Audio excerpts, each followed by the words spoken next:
Salam Malaysia Madani. Bersama saya Lydia Yusrina Abdul Ilyas dalam Berita Pagi Sarawak, edisi Jumaat 7 Julai. Kerajaan negeri di bawah kepimpinan Gabungan Parti Sarawak, GPS, akan terus cakna dalam membekalkan pembangunan infrastruktur demi kepentingan dan kemajuan masa depan rakyat di Sarawak.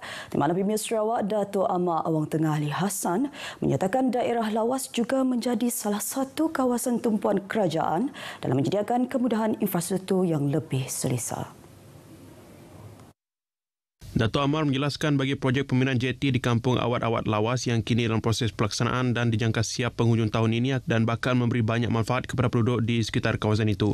Projek yang telah dilaksanakan dan sedang dalam pelaksanaan sekarang, khususnya dalam usaha kita untuk mempertingkatkan lagi kemudahan infrastruktur bagi kampung Awat-Awat itu. Terutamanya pelaksanaan jeti. Itu adalah projek yang dalam pelaksanaan sekarang yang menghubungkan daripada ujung kampung ke hujung kampung. Beliau menyatakan demikian kepada media selepas membuat lawatan ke tapak beberapa projek di Awat-Awat, Sundar dan Terusan Lawas. Sementara itu, Terusan Lawas bakal menjadi salah satu kawasan persinggahan apabila terlaksananya kelak pembangunan semula Pekan Terusan yang memiliki pelbagai kemudahan infrastruktur seperti pejabat daerah kecil, terusan, anjung, usahawan, kuartus kerajaan dan lain-lain. Untuk pembangunan semula Pekan Terusan ini, local plan itu telah pun diluluskan oleh SPA, State Planning Authority, belum lama dulu. Jadi kita menerangkan kepada mereka tentang perlunya kita melaksanakan pembangunan semula pekan ini. Projek yang utama yang akan kita laksanakan ialah untuk membina bangunan pejabat daerah kecil terusan, di mana sebenarnya peruntukan sudah disediakan melalui NRDA. Ujarnya lagi, jika ianya dapat dilaksanakan, ia akan mewujudkan peluang pekerjaan, perniagaan dan pelancongan selain dapat meningkatkan ekonomi penduduk setempat. Terdahulu dalam lawatannya ke PPRMS di kawasan Sundar Lawas, beliau memaklumkan pihak kerajaan GPS di bawah Northern Region Development Agency NRDA telah meluluskan peruntukan membina benteng di tebingan Sungai Sundar bagi mengelakkan berlakunya hakisan. Tambahnya lagi, perancangan jangka masa panjang pihak kerajaan juga menyediakan tapak baru bagi pembinaan rumah di bawah skim pembesaran kampung bagi kawasan tersebut. Amanah Kebajikan Unit Hal Ehwal Agama lain UNIFOR merancang untuk memperluas kepada program sosio-ekonomi tidak lama lagi. Timbalan Premier yang juga Menteri yang bertanggungjawab terhadap UNIFOR, Dato' Amar Douglas Ugah Embas berkata, Amanah Kebajikan UNIFOR sedang mencari dana untuk membolehkan berbuat demikian. Beliau menjelaskan UNIFOR membantu dalam pembangunan dan penyelenggaraan fizikal pelbagai rumah ibadat, manakala Amanah Kebajikan UNIFOR akan memberi tumpuan kepada program sosioekonomi untuk membantu mereka yang layak. Dato' Amar Douglas berkata demikian ketika menerima cek berjumlah RM1 juta daripada Petroleum Sarawak Berhad Petros untuk Amanah Kebajikan UNIFOR di Kuching semalam. Cek disampaikan oleh pengerusi Petros, Tan Sri Dato' Amar Hamid Bugo. Dalam pada itu, Dato' Amar Douglas berharap lebih ramai daripada pihak swasta akan tampil dan bermurah hati dalam membantu Amanah Kebajikan UNIFOR. Sambutan Hari Kebangsaan 2023 peringkat negeri Sarawak akan diadakan di bahagian Mukah pada 30 dan 31 Ogos depan dan dijaga akan melibatkan semua lapisan masyarakat dalam semangat perpaduan. Menurut Menteri Pembangunan Wanita, Kanak-kanak dan Kesejahteraan Komuniti, Datuk Seri Fatimah Abdullah selaku Menteri bertanggungjawab ke atas pelaksanaan program tersebut, sambutan Hari Kebangsaan di peringkat negeri kali ini akan memberi fokus terhadap unsur perpaduan rakyat berbilang kaum, agama dan budaya di Sarawak. Jelasnya, mesyuarat pertama Jawatan Kuasa Indo akan diadakan di Mukah dalam masa terdekat bagi membincangkan dan menentukan atur cara serta pengisian program tersebut bersama semua agensi-agensi berkaitan. Apa saja yang pengisiannya, ianya kita berpegang kepada prinsip keterangkuman untuk perpaduan. Maknanya kita hendak pastikan bahawa setiap lapisan masyarakat, tidak kira kaum, tidak kira bangsa, tidak kira agama, kemudian tidak kira gender dan juga merentasi berbagai peringkat umur untuk memastikan bahawa semuanya dilibatkan untuk tujuan perpaduan ini. Yang di-Pertuan Negeri Sarawak Tun Pen Sri Abdul Taim Mahmud dan Premier Sarawak Dato' Patinggi Tan Sri Abang Johari Tunopeng dijangka menghadiri acara kemuncak program tersebut nanti. Selain itu, Datuk Sri Fatimah juga mengumumkan Politeknik Muka sebagai lokasi penganjuran program tersebut, manakala beberapa aktiviti menarik yang akan diselitkan adalah sesi Town Hall, sesi Unity Talk dan persembahan pentas melibatkan artis-artis tempatan. Beliau berkata demikian dalam satu siaran media di pejabatnya di Kuching semalam.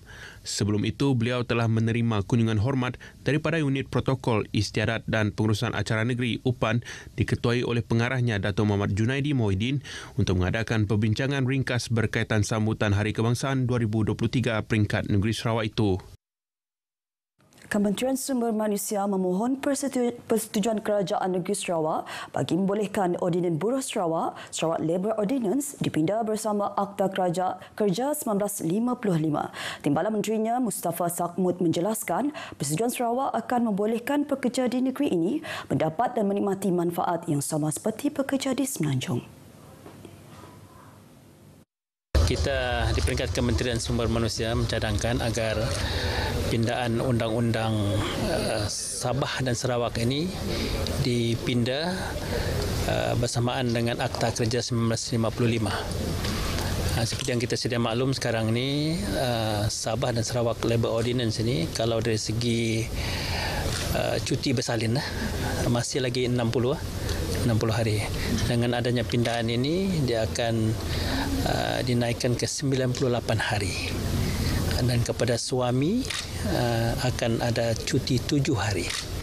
Jadi itu yang kita mintalah supaya kerajaan negeri Sabah dan Sarawak dapat bersetuju untuk membuat pindaan ini. Jelasnya hanya Sarawak dan Sabah belum melaksanakan akta persekutuan tersebut, namun memaklumkan kerajaan Sabah telah bersetuju terhadap pindaan berkenaan. Timbalan Menteri itu juga mendedahkan beliau telah mengadakan kunjungan hormat terhadap Timbalan Menteri di Jabatan Premier Sarawak, Buruh Imigresen dan Pemantauan Projek, Datuk Grawagala, untuk membincangkan perkara tersebut dan mendapat maklum balas positif serta dimaklumkan perkara itu akan dibincang di peringkat negeri untuk penelitian lanjut.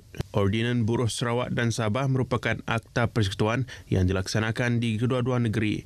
Persetujuan Sarawak dan Sabah akan membolehkan pindaan dibentangkan pada persidangan Parlimen Oktober depan. Seterusnya untuk persetujuan dan perbincangan di peringkat Dewan Negara, pindaan akta boleh dilaksanakan di kedua-dua negeri kemudiannya setelah mendapat persetujuan agung. Mustafa ditemui selepas merasmikan penutupan Konvensyen Penguatkuasaan Undang-Undang Pemburuhan 2023 Anjuran Jabatan Tenaga Kerja Sarawak di Kuching. Konvensyen 2 hari itu bertujuan memberi pendedahan kepada pegawai penguatkuasa Skim S di bawah Kementerian Sumber Manusia dengan pengetahuan undang-undang buruh dan isu penguatkuasaan di negeri ini. Terdahulu dalam ucapannya, beliau menegaskan aspek integriti sangat penting dalam memikul amanah dan tanggungjawab bagi melindungi kepentingan dan kebajikan pekerja yang selari dengan keseriusan Perdana Menteri dalam menoktahkan gejala rasuah di negara ini.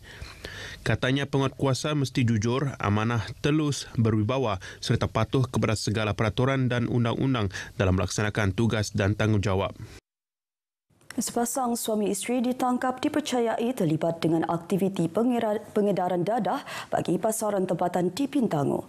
Menurut Ketua Polis Daerah KPD Maradong, DSP Sekam Anoi, kedua-dua suspek berusia lingkungan 48 dan 55 tahun telah ditangkap 2 hari lepas di sebuah rumah tidak bernombor di Jalan Bunga Raya, Bintango. Dedahnya kedua-dua suspek dipercayai aktif dalam aktiviti pengedaran dadah di sekitar Bintangor sejak Februari tahun lepas dan memperoleh bekalan dadah dari seorang lelaki tempatan di Sibu. Ya, bagi daerah Meradong, ini adalah kejayaan yang pertama dengan tangkapan dan juga rampasan yang besar macam ni dan di bawah tingkat Sumbi. Dan kerjasama penuh daripada masyarakat untuk memberi maklumat kepada pihak polis lah supaya gejala pengedaran dadah ini boleh kita bendung dari akar umbi. Dan kita tidak mahu daerah Meradung dijadikan tempat sebagai sarang pengedar dan juga sarang penagih. Ujarnya hasil serbuan tersebut pihaknya telah merampas dadah jenis metafetamin seberat 63.69 gram yang bernilai RM12.738,000. Turut dirampas adalah wang tunai berjumlah RM2,293 dipercayai hasil daripada jualan dadah dan pihaknya telah menyita sebuah kereta jenis Proton Saga dianggarkan bernilai RM15,000. Saringan awal air kencing dijalankan mendapati suspek positif dadah jenis metafetamin dan turut mempunyai 2 rekod lampau bersabit dadah. Tambahnya, kes disiasat di bawah Seksyen 39B Akta Dadah Berbahaya 1952 dan kedua suspek direman selama 6 hari bermula 7 hingga 12 Julai 2023 di bawah Seksyen 117 Kanun Tata Cara Jenayah bagi membantu siasatan. Beliau berkata demikian dalam sidang media tangkapan dan rampasan dadah di Ibu Pejabat Polis Daerah Meradong. Taraf penduduk sijil lahir seorang wanita muda dari Sibu, Liana Sari Santut, 20 tahun adalah belum ditentukan. Menteri Pembangunan Wanita, Kanak-kanak dan Kesejahteraan Komuniti, Datuk Seri Fatimah Abdullah berkata, ini berikutan ibu kandung Liana juga merupakan pemegang sijil lahir belum ditentukan, manakala bapanya tidak mempunyai dokumen pengenalan diri. Sambungan itu, beliau mengesyorkan supaya ibu kepada Liana hadir ke mana-mana pejabat Jabatan Pendaftaran Negara JPN untuk mengemukakan tuntutan kewarganegaraan jika ada pembuktian dokumen pengenalan ibu atau bapa atau adik-beradik atau datuk atau nenek beliau. Selain itu, katanya Liana sendiri boleh hadir ke JPN untuk mengemukakan permohonan kad pengenalan hijau iaitu penduduk sementara. Datuk Seri Fatimah berharap program pasukan petugas khas dapat menangani isu demikian jika dilaksanakan dalam masa terdekat. Beliau menyatakan demikian dalam satu kenyataan ringkas. Ia sebagai maklum balas kepada laporan sebuah akhbar berbahasa Inggeris tempatan semalam mengenai rayuan Liana bertajuk "Please help me, I want to be an accountant but I don't have an IC". Video Liana yang merayu untuk diberikan kad pengenalan dimuat naik beliau di dalam aplikasi TikTok. Paparan itu tadi mengakhiri berita bagi Sarawak edisi Jumaat 7 Julai. Seterusnya ikuti Selamat Pagi Malaysia bersama Irfan dan Raja Sufia selepas ini. Salam Malaysia Madani.